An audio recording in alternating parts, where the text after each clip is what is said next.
que quando eu me converti, há mais de meio século, às vezes eu ouvia aquelas conversas com os meus amigos da Assembleia de Deus, que frequentavam muito a minha casa, muito. Alguns já até partiram para o Senhor, outros estão idosos, bem velhinhos, meus amigos, e que iam lá para casa. Eles ficaram perplexos com a minha conversão. Como é que era possível uma pessoa que tinha dado tanto trabalho na cidade toda, agora de repente ser o principal porta-voz do Evangelho nas praças, esquinas, na rua, no rádio, na TV, em tudo que é lugar.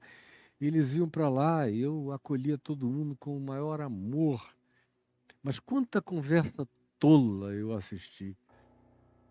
E eu os ouvia dizendo, às vezes, uns aos outros, quem é que você admira mais na Bíblia? Aí tinha alguns que diziam, para mim não tem ninguém como Moisés. Que coisa linda, Moisés. Pediu para ver a face do Senhor. Mas o Senhor disse, não me poderás ver a face, eu todavia deixarei que tu me vejas pelas costas. Que intimidade. Ou quando se diz que que o varão Moisés era íntimo de Deus. Aí outros dizem, mas eu gosto é de Abraão, que foi chamado amigo de Deus. Aí vinha outros, não, eu me admiro profundamente da coragem de Caleb, que disse, esses gigantes da terra de Canaã, a gente enfrenta todos e vence. Aí tinha alguém que dizia, não tem ninguém parecido com Davi, acerca de quem se diz que era um homem segundo o coração de Deus. Você sabe lá o que é isso? Ser um homem segundo o coração de Deus. E eu ficava ouvindo, e escuto, vocês estão falando do que está contido na Bíblia? De capa a capa, é? É. Eu digo, e por que ninguém aqui falou de Jesus?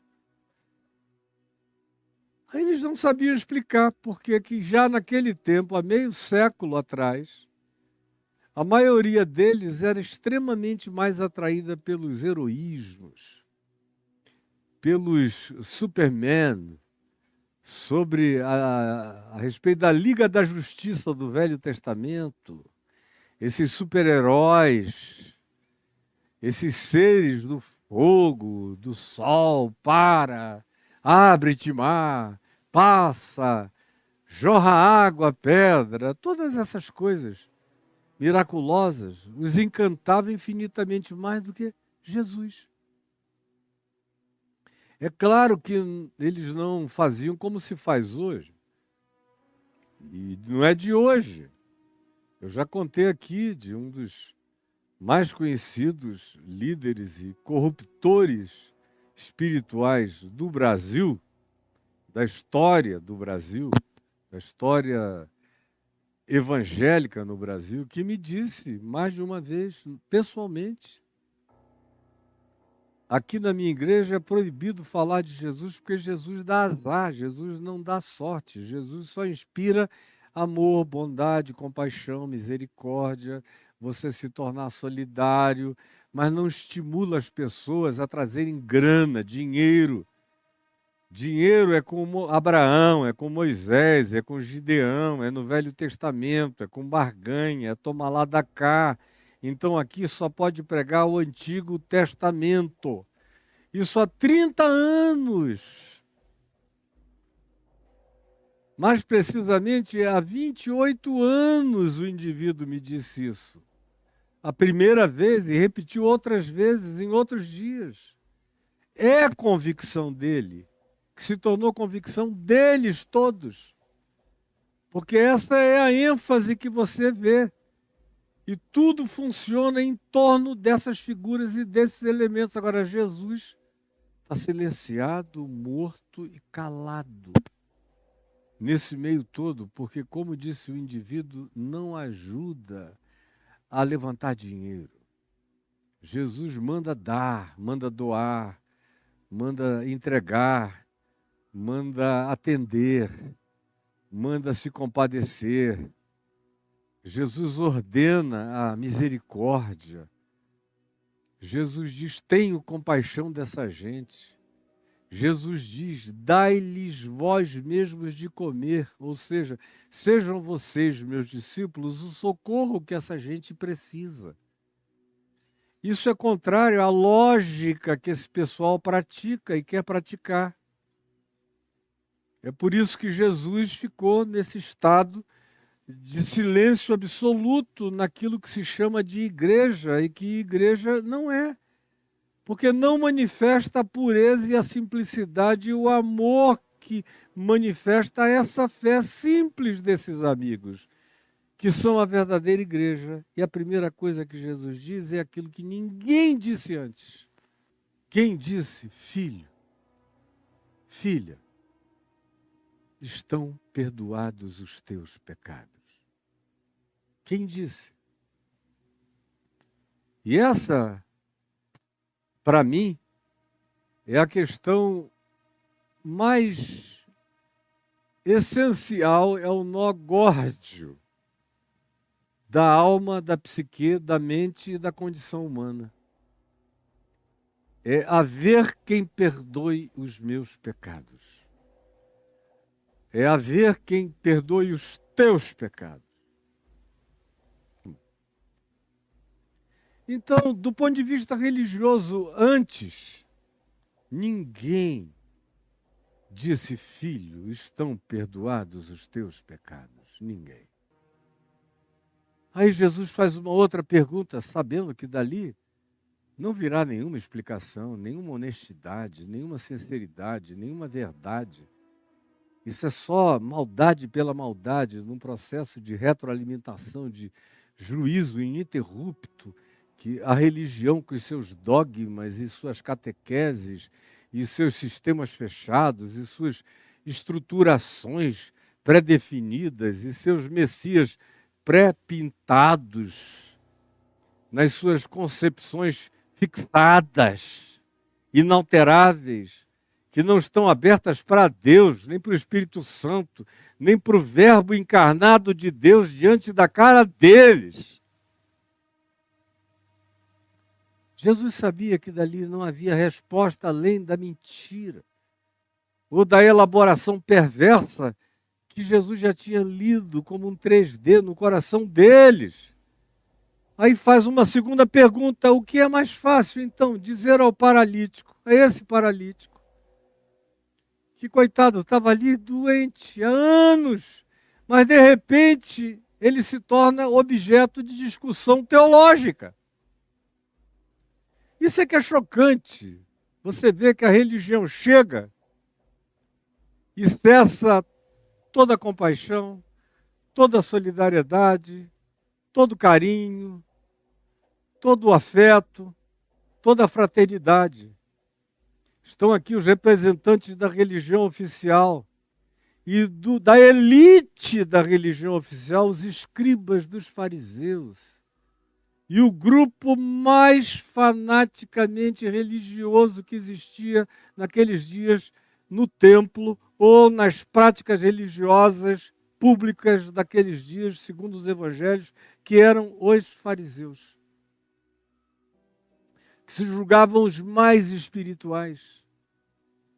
E eram esses seres que Jesus veio a chamar das piores descrições possíveis, como a gente vai ler depois em Mateus 23, muito adiante de hoje. Esses indivíduos estão ali e Jesus, então, sabendo que dali não sairia nada, a não ser juízo, porque eles se reúnem para pior, como diz Paulo em 1 aos Coríntios, no capítulo 11, quando vos reunis, não para melhor, e sim para pior. Vocês só se ajuntam para piorar as coisas.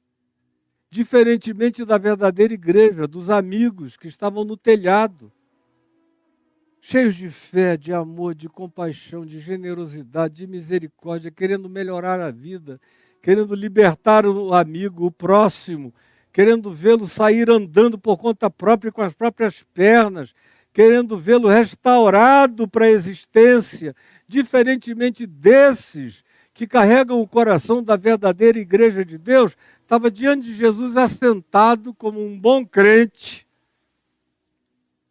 como os teólogos, diante de Jesus, cheios de juízo, de senho franzido. Quem é esse? Que negócio é esse? Que blasfêmia é essa? Quem é que pode perdoar pecados, se não só que é Deus? Então, já que a gente sabe que ele não é Deus, ele é um blasfemo. É digno do tratamento mais piorado que se possa dar a ele. Como deram, de fato, a acusação que prevaleceu até o fim foi essa, de blasfêmia, portanto, morte, e morte de cruz. Olha o choque entre essas duas congregações. A congregação que faz uma abertura no telhado e a congregação que não tem a mente aberta para nada. Nem que a graça de Deus se derrame na cara deles, eles não enxergam. Eles estão blindados. Aí Jesus faz uma outra pergunta: o que é mais fácil? Já que vocês estão chocados com o fato de eu ter dito, meu filho, os teus pecados, que não são poucos, estão todos perdoados por mim. Eu te perdoo de tudo. E daqui a pouco eu vou falar da relação entre esse perdão e a doença. Estão perdoados. Aí tem essa entrada de pensamentos estuprosos, estuprantes, essa curra mental que eles fizeram contra a graça, essa violência abrupta. Aí Jesus diz: por quê? Por que vocês são assim? Por que vocês ficaram tão horrorosos? Porque quanto mais vocês estudam, piores vocês ficam. Porque quanto mais vocês dizem que cultuam, mais vocês descultuam tudo de Deus na vida de vocês. Porque quanto mais frequência as demandas da religião, mais distantes de Deus e do próximo e da vida vocês se tornam, mais desumanizados vocês ficam. Então me respondam. O que é mais fácil dizer ao paralítico que está aqui, que veio aqui para ser curado e está sendo objeto dessa interrupção grotesca? O que é mais fácil dizer: estão perdoados os teus pecados? Ou dizer: levanta, toma o teu leito e anda? Me respondam, fariseus. Me respondam, fariseus. O que é mais fácil? E eles calados.